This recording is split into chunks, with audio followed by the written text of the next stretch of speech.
Երեխաների պաշտպանության միջազգային օրը Գավառում մեկնարկեց Ազատության փողոցի բազմաբնակարան բնակելի շենքերի տարածքում կառուցված ֆուտբոլի և բասկետբոլի մարզահրապարակի բացման հանդիսավոր արարողությամբ։ Սա լավ նվեր է երեխաներին հունիսի 1-ի կապակցությամբ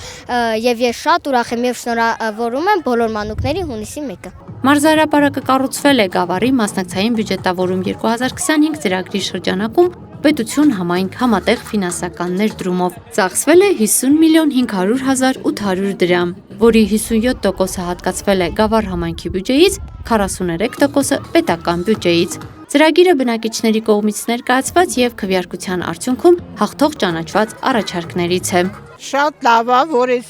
հրապարակը կառուցվեց, մեր երեխաները քիչն կխաղան, մաքուր, լավ։ Շնորհակալություն ենք հայտնում մեր կազմակերպիչներից։ Շատ ուրախ եմ, որ բացվել է հրապարակը, ես ապրում եմ այս հրապարակի հարևանությամբ, շնորհակալություն կազմակերպիչներին հրապարակը վերանորոգելու հարցում։ Մարզահրապարակը անվճար և բաց տարածք է, որը նպաստելու է առողջ ապրելակերպին, ֆիզիկական ակտիվության բարձրացմանը, երեխաների, երիտասարդների և մեծահասակների ազատ ժամանցի հետաքրքիր կազմակերպմանը և համայնքային կյանքի աշխուժացմանը։